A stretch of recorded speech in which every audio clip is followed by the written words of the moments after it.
So hello guys, most welcome back to our YouTube channel Gyan with Sachin. तो दोस्तों, आज की इस वीडियो में हम बात करेंगे राजकीय पॉलिटेक्निक ललितपुर के बारे में।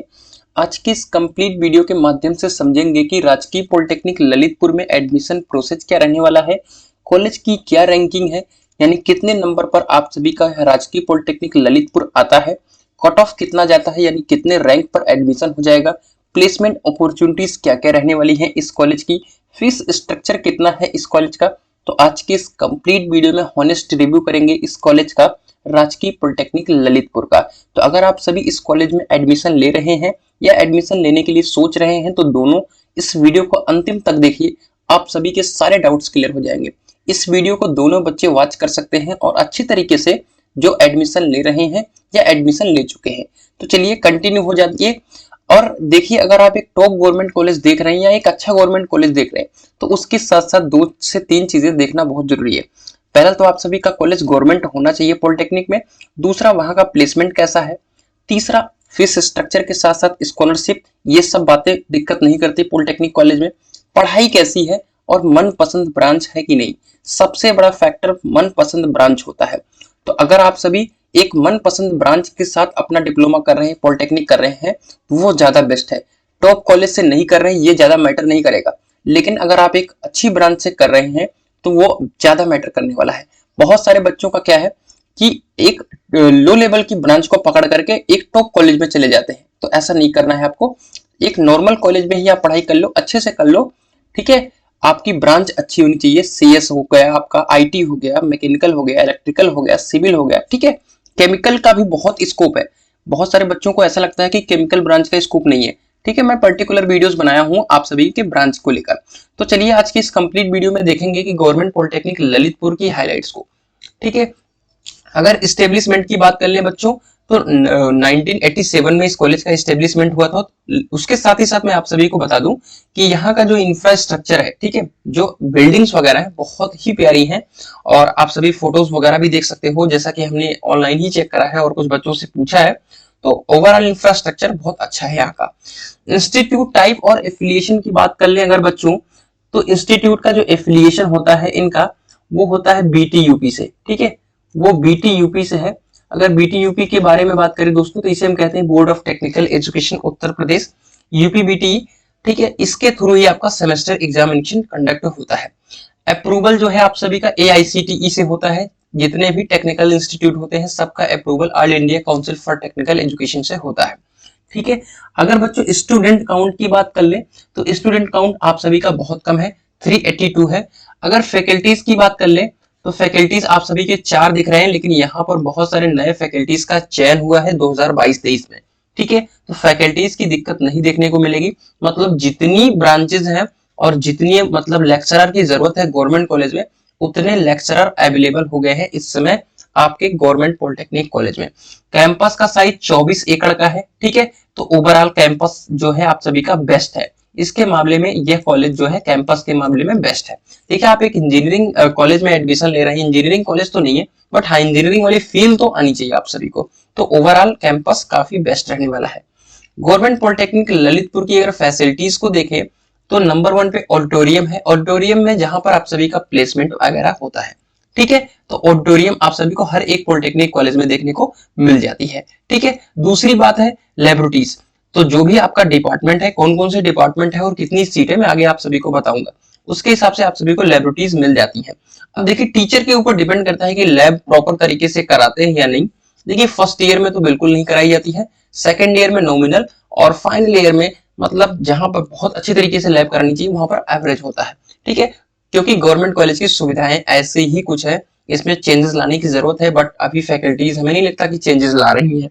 लाइब्रेरी की बात कर ले बच्चों तो हर एक कॉलेज में लाइब्रेरी होती है, यहाँ पर भी है, बट बच्चों को उतनी फैसिलिटीज नहीं प्रोवाइड की जाती कि उन्हें बुक दिया जाए, वहां पर बैठने का मौका दिया जाए, पढ़ने का मौका दिया जाए, तो ऐसा कुछ नहीं होता है। तो ओवरऑल लाइब्रेरी की बात कर ले तो लाइब्रेरी समझ लो कि नाम मात्र की होती है, ठीक है। स्पोर्ट्स की सुविधा हर एक पॉलिटेक्निक कॉलेज में है और यहाँ पर भी है, नवंबर दिसंबर महीने में कंडक्ट कराया जाता है और बीच बीच में भी जो भी कॉलेज का मैनेजमेंट होता है कंडक्ट कराया जाता है, ठीक है। अगर एड्रेस की बात कर ले दोस्तों तो मेहरोनी तिकमघर रोड, ठीक है, टीकमगढ़ रोड ललितपुर है। पिन कोड भी दिखा हुआ है और कॉन्टेक्ट नंबर जो कि बहुत इंपॉर्टेंट है बच्चों कि कॉन्टेक्ट नंबर आप इसे नोट कर सकते हैं। इस पर आप कॉल करके अगर आपका एडमिशन हो रहा है ना तो यहाँ पर आप कॉल भी कर सकते हो, ठीक है। चलिए इसलिए मैंने दे दिया है, बाकी ना लगे तो वो तो उनका डिपार्टमेंट का दिक्कत है, ठीक है। फिलहाल जिसकी बात मैं कर रहा था वो आ चुका है आप सभी के स्क्रीन पर, वो है board of technical education Uttar Pradesh Lucknow, ठीक है। अब इसके माध्यम से चेक करना चाहेंगे कि इंस्टीट्यूट का कोड क्या है, ठीक है। देखिए बच्चों, इंस्टीट्यूट का कोड जो होता है बहुत ही इंपॉर्टेंट है, ठीक है, बहुत ही इंपॉर्टेंट रोल करेगा। आपका स्कॉलरशिप हो गया, आपका एडमिशन हो गया, तो इंस्टीट्यूट का कोड, जिस कॉलेज में आपका एडमिशन हो रहा है उस इंस्टीट्यूट का कोड याद करके रखो। और ये गवर्नमेंट पॉलिटेक्निक ललितपुर, ठीक है, इस तरीके से है। अगर वेबसाइट को देखें तो वेबसाइट मैंने देखा सक्रिय नहीं है, लेकिन इनके जो भी आपके प्रिंसिपल हैं उनका मोबाइल नंबर और अल्टरनेटिव मोबाइल नंबर दिया गया है। एड्रेस मैंने आप सभी को दिखा दिया है, ठीक है, आप सभी देख सकते हैं, ये आपका पिन कोड भी रहा है, ठीक है। अब यहाँ पर ब्रांचेस कौन कौन से चलती हैं, ध्यान देने वाली बात है, ठीक है। PG diploma in accountancy with computerised account and taxation, ठीक है। यहाँ पर कितनी सीटें हैं इसकी, 75 सीटें हैं, ठीक है। इसलिए 75 सीटें हैं, 2 साल का कोर्स है। Modern office management and secretarial practice 75 सीटें हैं, ठीक है। सिविल इंजीनियरिंग की 75 सीटें हैं, मैकेनिकल मेंटेनेंस की 75 सीटें हैं और सिविल मैकेनिकल के लेटरल एंट्री 7 सीटें हैं। तो यहाँ पर 2 कोर ब्रांचेस देखने को मिल जाएंगी, कौन कौन सी, सिविल और मैकेनिकल, ठीक है। सिविल और मैकेनिकल की 2 कोर ब्रांचेस यहाँ पर देखने को मिल जाएंगी।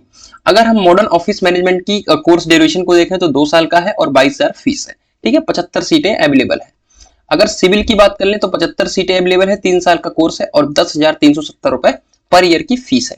अब लगे हाथ आप सभी को मैं बताऊं कि स्कॉलरशिप कितनी आती है और हॉस्टल की सुविधा कैसे मिलती है, ठीक है। 10,370 फर्स्ट ईयर की फीस है, मैकेनिकल की भी सेम प्रोसेस है। और अगर हम दूसरे ब्रांच की बात कर लें, दूसरे ब्रांच में post graduation diploma in accountancy, इसकी 22,500 रुपए फीस है फर्स्ट, इसे 2 साल का कोर्स है, शायद 1 साल का कोर्स है, ठीक है। लेटरल एंट्री की भी वही फीस है 10,370, ठीक है। अब हम 2 चीजों को डिस्कस करेंगे ओवरऑल। पहला की स्कॉलरशिप कितनी आती है, ठीक है, स्कॉलरशिप, ठीक है। तो स्कॉलरशिप की बात कर ले बच्चों तो 2 तरीके की स्कॉलरशिप होती है, ठीक है। 2 तरीके की स्कॉलरशिप होती है, कौन सी, एक यूपी स्कॉलरशिप होती है और एक नेशनल स्कॉलरशिप होती है, ठीक है। एक यूपी स्कॉलरशिप हो गई और एक नेशनल स्कॉलरशिप हो गई। अब जो नेशनल स्कॉलरशिप है ओनली फॉर गर्ल्स है, ठीक है, ओनली गर्ल्स के लिए है। तो गर्ल्स इस वीडियो को अगर देख रहे हैं तो बिल्कुल ध्यान से देखिए, उनका बहुत बड़ा फायदा होने वाला है। इसमें 50,000 का अमाउंट मिलता है, ठीक है, इसमें 50,000 का अमाउंट मिलता है और इसमें 12,000 का अमाउंट और 15,000 का अमाउंट मिलता है। अब देखिए इसके बारे में ओवरऑल डिफाइन करते हैं। देखिए 12,000 का अमाउंट उसको मिलता है जो डे स्कॉलर होता है बच्चों। डे स्कॉलर का मतलब है कि आप सभी जो रूम लेकर पढ़ाई करते हैं और या वो लोकल के ही होते हैं, ठीक है, मतलब उनका हॉस्टल से कोई मतलब नहीं होता। 15,000 की सुविधा उनको मिलती है, यानी 15,000 की सुविधा स्कॉलरशिप जो होती है वो उनको मिलती है जो हॉस्टल लेकर रहते हैं। अब ये क्या बात हुई बच्चों, लगे हाथ हॉस्टल को भी इसी लागे डिस्कस कर लेते हैं। तो देखिए जो बच्चों हॉस्टल होता है, ठीक है, उसकी साल भर की फीस 2300 रुपए होती है, ठीक है, 2300 रुपए पर ईयर, ठीक है, हर एक पॉलिटेक्निक कॉलेज में। और महीने का जो खर्च होता है वो 2500 रुपए होता है, ठीक है, मतलब खाने का खर्च, जितने दिन रहेंगे आप उस हिसाब से 2500, लेकिन ये 2300 रुपए पर ईयर। तो ये 2300 रुपए आपके स्कॉलरशिप में इंक्लूड होकर आती है। मतलब 10,370 आपने फीस दी है तो 12,000 स्कॉलरशिप। अगर आपने 10,370 प्लस 2300 रुपए हॉस्टल की फीस दे दी तो आपके पूरे 15,000, मतलब 0 रुपए आप सभी को लगने वाले हैं। अब जो इंपॉर्टेंट है बच्चों वो है गर्ल्स के लिए, ठीक है, इसको डिस्कस करना हमें जरूरी रह जाता है। देखिए इसमें 50,000 का अमाउंट बच्चों को मिलता है, गर्ल्स को मिलता है, ठीक है। अब इसमें क्या होता है कि ये फर्स्ट ईयर में ही फिर जो होता है फॉर्म को फिल कराया जाता है। इसकी सबसे बड़ी कंडीशन यही है नेशनल स्कॉलरशिप की, कि जो कि गर्ल्स को पता नहीं होता कि ये फर्स्ट ईयर में ही फिल करा जाता है और 50,000 का अमाउंट मिल जाता है। और सेकेंड ईयर में अगर आप टॉप 5 में आती हैं, ठीक है, अगर टॉप 5 में आती हैं तो फिर से आपको 50,000 का अमाउंट देखने को मिल जाएगा। मतलब टॉप 5 का मतलब यह है बच्चों कि 7 लड़कियां हैं तो उसमें टॉप 5 में आना होता है। ये था आपका नेशनल स्कॉलरशिप, सभी बच्चों को जान लेना जरूरी है, स्पेशली गर्ल्स के लिए कह रहा हूं, ठीक है। अगर मैं डिस्कस करूं प्लेसमेंट अपॉर्चुनिटीज को, ठीक है, यहाँ के प्लेसमेंट अपॉर्चुनिटीज की बात करूं, ठीक है, प्लेसमेंट की, तो प्लेसमेंट बच्चों यहाँ पर लगभग 40% बच्चों का प्लेसमेंट हो जाता है, ठीक है, लगभग 40% बच्चों का मैंने चेक करा है, रिकॉर्ड जो है प्लेसमेंट हो जाता है। अगर स्पेशली मैं मैकेनिकल ब्रांच की बात कर लूं जो कि सबसे ज्यादा प्राइवेट कंपनियों में यहाँ पर नौकरी मिलती है, तो यहाँ पर लगभग 70 से 75% का जो बच्चों हैं उनका प्लेसमेंट यहाँ पर हो गया है, ठीक है। तो इस ओवरऑल ललितपुर का सब कुछ ठीक ठाक अभी तक कर रहा है। अगर मैं कट ऑफ को डिस्कस कर लूं तो यहाँ पर कट ऑफ कितना जाने वाला है, तो गवर्नमेंट पॉलिटेक्निक ललितपुर की सिविल इंजीनियरिंग की जो बच्चों कट ऑफ गई है वो आप सभी यहाँ पर देख सकते हैं कि लगभग 41,000 गई है। ठीक है, अगर लेटरल एंट्री की बात करें तो 508 गई है। मैकेनिकल की 29,000 से शुरू हुई है। ठीक है, मैकेनिकल की अगर हम लेटरल एंट्री की बात कर ले तो 402 गई है और बाकी इन सब का आप देख सकते हैं। तो अब बात करते हैं ओवरऑल कि कैसे पहुंचेंगे आप ललितपुर। ठीक है, गवर्नमेंट पॉलिटेक्निक ललितपुर। तो ललितपुर जंक्शन से गवर्नमेंट पॉलिटेक्निक ललितपुर की जो डिस्टेंस है बच्चों वो है 10.7 किलोमीटर, समथिंग 11 किलोमीटर की डिस्टेंस पे है आपका यह कॉलेज। और आराम से आप, मुझे लगता है कि 30 मिनट के अंदर ही अंदर आप सभी इस कॉलेज में पहुंच जाएंगे। अब बात करते हैं कि ओवरऑल इस कॉलेज में एडमिशन लेना चाहिए या नहीं लेना चाहिए। तो बच्चों अगर आप वहां के इर्द गिर्द नजदीक के हो, ठीक है, ललितपुर से लगभग समथिंग 200 से मुझे लगता है कि 300 किलोमीटर की डिस्टेंस पे आपका घर है, तो आप इस कॉलेज को आराम से सिलेक्ट कर सकते हो, दूर जाने की जरूरत नहीं है। अगर आप पूर्वांचल साइड हो, इधर साइड हो, आपके पश्चिमांचल साइड हो, ठीक है, तो आप डेफिनेटली दूसरा कॉलेज देख सकते हो, कोई दिक्कत वाली बात नहीं है। सब कॉलेज की जो सिनेरियो है लगभग सेम रहती है, पढ़ाई वही है, लेवल में एवरेज है, सब कुछ वहां पर गवर्नमेंट कॉलेज में एवरेज ही देखने को मिलता है। तो ओवरऑल कॉलेज गुड है। अगर आपका सब कुछ सही सलामत रहता है तो आप इस कॉलेज में एडमिशन ले सकते हैं। तो मिलते हैं एक नई वीडियो के साथ। कैसी लगी इन्फॉर्मेशन जरूर बताइएगा। अगर कोई डाउट है तो जाइए डिस्क्रिप्शन बॉक्स में इंस्टाग्राम का लिंक है, डायरेक्ट आप फॉलो करके मैसेज कर सकते हैं, मैं आप सभी के डाउट्स को भी सॉल्व करूंगा। दूसरी बात, कमेंट भी कर सकते हैं, आपका कमेंट का भी रिप्लाई करूंगा। तीसरी बात, आप सभी अगर ऐसे ही गवर्नमेंट कॉलेज का रिव्यू देखना चाहते हैं तो डिस्क्रिप्शन बॉक्स में जाइए या आपके स्क्रीन पर दिख रहा होगा इस समय जितने भी गवर्नमेंट कॉलेज हैं सबके रिव्यूज को आप सभी देख सकते हैं। कहीं ना कहीं आप सभी के लिए बेस्ट रहने वाला है। तो मिलते हैं एक नई वीडियो के साथ, तब तक के लिए good bye, tata, love you all.